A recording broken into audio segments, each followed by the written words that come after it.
2022 performing to Baby Diva. This is the Commonwealth Petite Dance.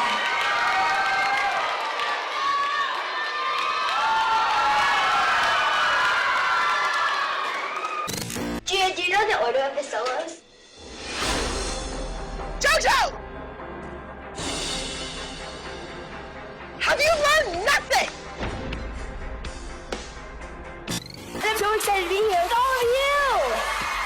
In JoJo Siwa, my world. I'm so grateful to be sharing this huge moment with you. Nickelodeon special event premieres Saturday, August 12th at 8/7 Central. Only on Nickelodeon. Okay, talk to us about the single. So Karma. Karma's my baby. It is. Karma's my baby and Karma's my bitch, that's for sure. I'm really excited for it. It's been in the works for 2 years now, and so for it to finally be here is massive. Joelle Joni Siwa, also known as JoJo Siwa, is undoubtedly a name that many people are familiar with. She made her first career debut when she went on to a now-defunct reality competition show and became a famous child star for Nickelodeon later down the line. She even used her platform for good by starting a cancer treatment charity called the JoJo Siwa Childhood Cancer Foundation to help children with cancer get the treatment that they need. Her influence has impacted many young fans by spreading positivity, allowing her image and career to flourish significantly. However, while her image was built primarily on positivity and empowerment, some cracks in the foundation of her likeness would begin to show as time went on because of her past and more recent actions, which would cause controversy and a lot of backlash from fans and former fans alike. With that said, join me as we dive into the rise and fall of JoJo Siwa, from child star to controversial icon.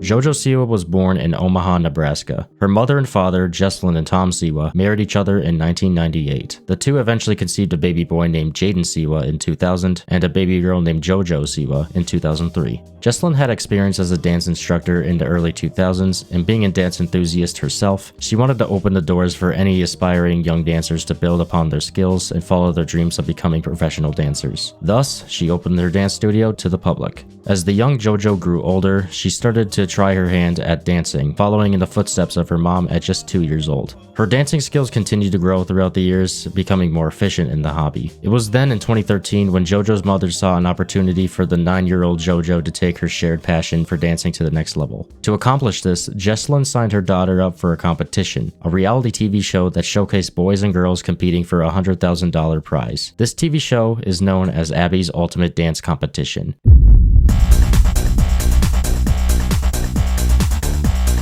Abby's Ultimate Dance Competition was created in the early 2010s by Abby Lee Miller to capitalize on the success of its predecessor. The difference between it and Dance Moms was that Dance Moms was primarily focused on personal relationships between a mom and their child to get viewers attached. In contrast, Abby's Ultimate Dance Competition only focused on competitive dancing and the growth of its competitors, with Abby giving off a Gordon Ramsay-esque attitude toward the contestants. While the two are synonymous with each other, they have different methods for keeping the viewer hooked. Throughout its runtime, Abby's Ultimate Dance Competition didn't gain as much traction as Dance Moms did, potentially because of the absence of personal life drama. As a result, the show hasn't continued after its second season. Although it's been said that the show might make a comeback in the future, that may not be likely since the show hasn't had any new seasons after 2013. However, despite its short lifespan, it was because of Abby's Ultimate Dance Competition that JoJo Siwa would become known to the public eye.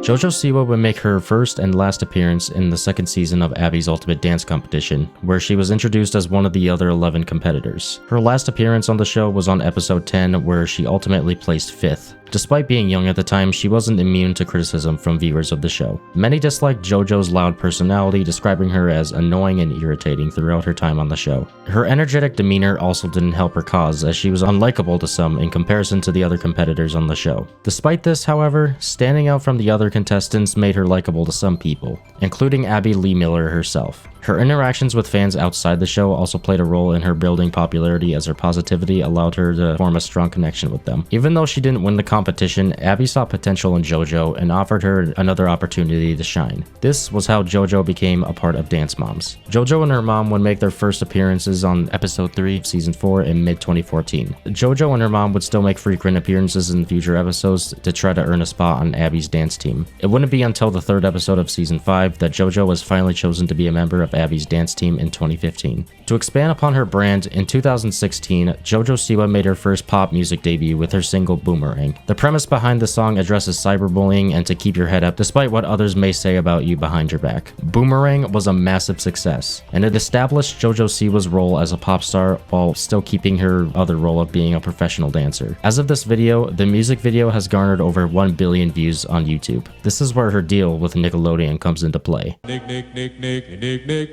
Nickelodeon.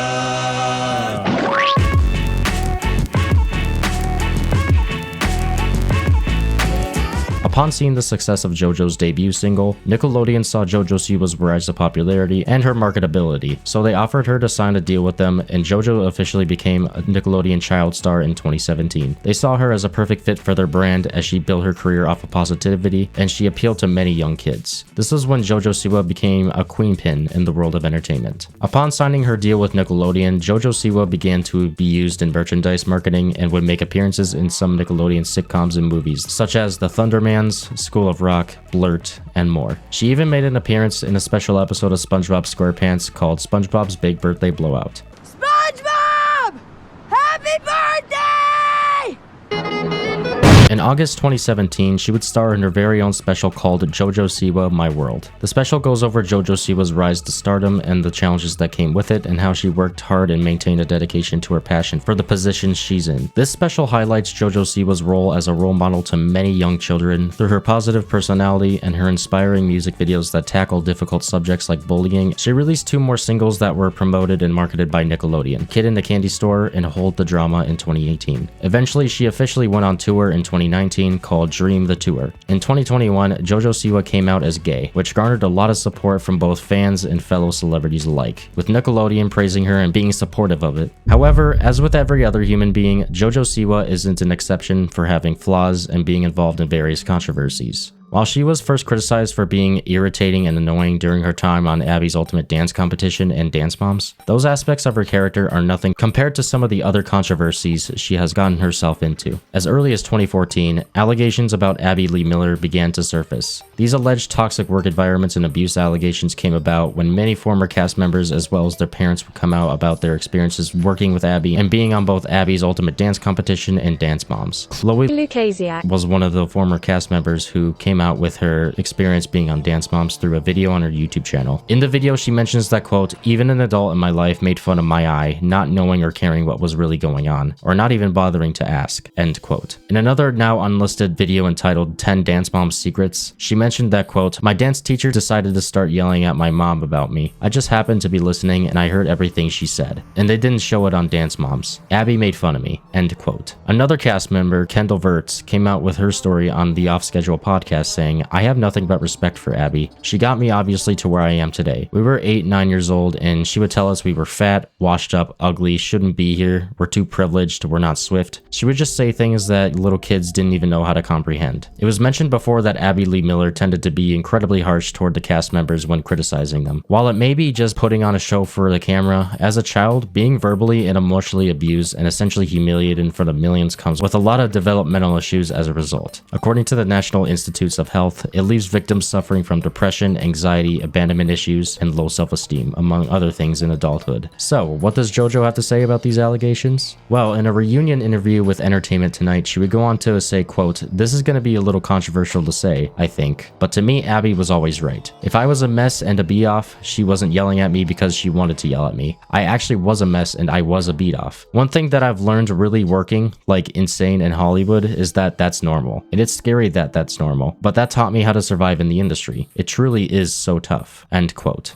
This take was met with mixed opinions from many people, with the negative saying that JoJo was downplaying the other dancers' feelings and past experiences with Abby just because she saw the verbal abuse as beneficial when it comes to growing thicker skin in life. She's still tight with Abby to this day despite everything. However, this trend of having ties with controversial figures wasn't anything new to her. For context, on August 21st, 2020, JoJo Siwa collaborated with James Charles in a YouTube video where she was interviewed about her time on Dance Bombs, her multi-billion-dollar business, and her struggles with being a teenager while James gave her a makeover. This would form a relationship between the two as both business associates and friends. Several months later in early 2021, 15 boys would come out of the woodwork with some serious allegations regarding James, alleging that they were all groomed by him and were sent inappropriate messages while they were underage via Snapchat. James responded to these allegations in a now private video entitled Holding Myself Accountable that was uploaded on April 1st, 2021. Upon its release, the apology was met with a lot of criticism from both fans and haters alike, and the consequences of his actions resulted in his YouTube original being cancelled, his makeup line's production being halted altogether, and his channel being temporarily demonetized. 2 weeks later, on April 17th, 2021, James Charles set the video to private for unknown reasons, but many speculated that it was to dodge the allegations and go on with making videos as if nothing ever happened. 3 months later, on July 2nd, 2021, James Charles would upload a video entitled An Open Conversation, where he would once again address the allegations levied against him and would attempt to reassure people that he was committed to personal growth and change, all while doing his makeup. Many people would go on to criticize the video, noting James's vague coverage of the allegations, as well as stating that his apology was insincere and disingenuous, especially given the fact that he set his previous apology to private just 2 weeks after it was uploaded. Despite all these allegations that were levied against James Charles, JoJo Siwa would still go on to associate with him, even as recently as April 2024, when pictures of her with James and Colleen Ballinger at her release party for her newest single, Karma, would surface. Speaking of Colleen Ballinger, she's a longtime YouTuber and mother of 3 who's also known for her Miranda Sings persona. She was such a big deal in the social media space that she would go on to make a cameo in the Disney Pixar movie Ralph Breaks the Internet. She and JoJo met back when JoJo was just 12 years old. Being young and impressionable, JoJo was a fan of Colleen's Miranda Sings character, and she met Colleen after she was excluded from a Dance Moms party. Colleen made a surprise appearance as Miranda Sings at this party, and JoJo was pretty devastated as a fan of hers. Upon seeing how upset JoJo was, Colleen ended up going to dinner with her and her mom and a few other former Dance Moms cast members who were excluded from the party. This experience would cause JoJo to create her YouTube channel, and from there, she and Colleen would grow to be good friends despite how unusual it was for a grown woman to form a relationship with a small child over the internet. And now knowing the allegations that are levied against Colleen, it's easy to see why. In 2020, a former fan of hers, Adam McIntyre, came forward to state that Colleen had sent him used underwear in the mail and was allegedly involved in a group chat with other impressionable fans of Colleen where sexually explicit topics would be talked about. In response to Adam coming out of the woodwork, in July 2021, Colleen apologized to Adam, stating in a YouTube video that her sending the used underwear to Adam was just a misguided joke and that she had no ill intent. Of course, with her impressionable fans being young kids, the video was well received for the most part, and as a result, Colleen's fanbase dogpiled onto Adam until he was bullied off the internet. But then in early June 2023, more allegations would surface against Colleen by another former fan of hers named Condi Rance. She made a video alleging that Colleen had shared sexually explicit messages to her and others when they were minors. This would cause a chain reaction and allow more people to come out with their experiences with Colleen until on the fateful day of June 28th, Colleen would upload one of the most infamous apology videos ever uploaded onto YouTube, simply titled Hi. In the video, Colleen would play a ukulele and talk about the allegations, mainly playing the victim card, saying that what she did were just mistakes and that a lot of the claims made against her were false and that she's I'm not a groomer.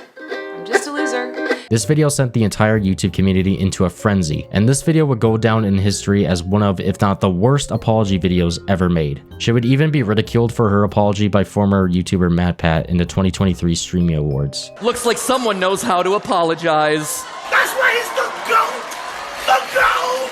Colleen would make another apology in a video called Fall Vlog. Details of the video will be spared since there's not much to talk about. She talks about the allegations in this video for only 3 minutes before going on to vlog her day, hence the title. Of course, people saw through her deception once again, and she was met with unanimous backlash. JoJo, being a longtime and good friend of Colleen's, would respond to these allegations on an episode of the Howie Mandel Does Stuff podcast. JoJo would go on to say that the allegations were based on a bunch of lies despite the amount of credible evidence, and that the internet was essentially using her cancellation to capitalize off of talking about it. The internet can take a lie and run so far with it, so far that it's to the point where you just can't do anything about it. There have been a lot of people on the internet who have gotten hit with this cancellation. And I think the problem is the internet was able to capitalize off of her cancellation, and they still are, and they still are continuing to, and it's not okay because a lot of it is based off of lies. Of course, following this episode's release, JoJo was met with criticism from people online, mentioning how contradictory her statement was and how she didn't show any empathy for Colleen's victims because she saw Colleen as an idol. As mentioned before, JoJo is still friends with Colleen despite the series allegations that Colleen is now known for to this day. While associating with people who were outed as groomers is bad, there have also been talks of JoJo Siwa and her mother Jesslyn allegedly abusing members of her very own girl group XOMG Pop. For context, XOMG Pop was created by both JoJo and her mother. It came about through JoJo's reality TV show entitled Siwa's Dance Pop Revolution. It's synonymous with Dance Moms, with the show exhibiting the same idea, which is to find the right girls who are worthy to form a pop group. The allegations that were levied against XOMG Pop were essentially the same thing that Dance Moms was criticized for. A 16-year-old named Leah Sanderson came out with her experiences being in the group, telling an interviewer for the Rolling Stones that she was forced to work under intense physical duress, with Jesselyn encouraging to attend a video shoot just a few weeks after she underwent spinal cord surgery. In one instance, Leah started bleeding through her belly button during a rehearsal for a performance at the Children's and Family Emmys. Rather than encouraging her to take a break, Jesselyn just told her to put a maxi pad on it so it wouldn't leak onto her costume. Leah and her mom would also go on to say how Jesselyn allegedly shamed Leah for having spina bifida, which is a birth defect where the spine doesn't form correctly during growth inside the womb. On top of the cutthroat expectations, they also alleged that JoJo was nasty and domineering behind closed doors, which was a sharp contrast from her upbeat on-screen persona, and they also alleged that she screamed insults at the girls during a performance and that she played a role in helping build a cutthroat environment long after the cameras were gone, playing favorites and pitting members against each other. Upon attempting to raise concerns with Jesselyn, Leah was allegedly fired on the spot. Despite all of this, the Siwas denied everything that happened, and their attorney would say, "These allegations are 100% provably false. Irrefutable evidence will tell you all you need to know, that a disgruntled momager's own abusive behavior caused for her daughter to be asked not to return to the group." He would even justify Leah's termination by saying that Jess Siwa was protecting the staff, the other girls, and their families, which she will continue to do ferociously and unapologetically. Many people speculate that the Siwas exhibiting this harsh perfectionist behavior was a way for them to continue the cycle of abuse. Usually when children are left with psychological trauma that someone they look up to gave them and have no other way of coping with it, they can later find themselves repeating the same behaviors onto others later on in life in the form of attachment disorders and aggression. And seeing the allegations regarding abuse on XOMG Pop, it's clear that JoJo had no real coping with her trauma, and her abuse is her way of continuing the cycle. That is, if she hasn't gotten the help she needed. After everything, JoJo's career would diminish over the years as she grew older, and she would never be as popular as she once was. Her contract with Nickelodeon ended sometime in 2022 as she wanted to be more independent with her career endeavors. She would continue to be a notable pop star in the industry, and later on, she would rebrand herself into a former child star turned bad girl type persona. At the GLAAD Media Awards in March of 2024, JoJo teased her new edgy persona, saying that she was going from child star to adult artist, as well as going on to mention how Miley Cyrus's transformation from child star to adult artist was her inspiration for making this significant change to her image. On April 1st, 2024, JoJo Siwa would make an appearance at the iHeartRadio Music Awards, but instead of donning her iconic bright colorful clothes and hair bow, she would instead show up wearing a suggestive black costume and black makeup. Upon debuting her new persona, her newest single Karma would go on to receive mixed reviews upon its release. While fans would praise the music video and JoJo herself for being bold in the new direction she took, others saw it as a desperate attempt to make herself relevant again by questioning the authenticity of her transformation. Many felt as if JoJo transformed just to shock fans who would know her for her kid-friendly image, thus making her the talk of the town once again. In an interview with Billboard on April 5th, JoJo told interviewers that she wanted to influence a new genre called gay pop and represent herself as a gay icon rather than a child star. But again, the authenticity of that statement is debatable. However, among everything that was previously mentioned, nothing compares to what she did at the Los Angeles Pride and Park concert on June 8th of this year. During her performance, she would take a swig from a vodka bottle and then proceed to touch herself inappropriately in front of thousands of people, many of whom were minors. This is disgusting behavior, and while she technically is an adult pop star now, that doesn't excuse what she did, especially since children still know her as a child star. But even then, touching herself on stage is still gross by itself, regardless of whether kids were at the concert seeing her do that or not. It feels like she's rushing into her new persona too quickly and has the I can do anything mentality, even though she built her career off of being a child star for Nickelodeon while being idolized by many young children. Regardless, this was incredibly irresponsible on her part, and there's no excuse for this behavior.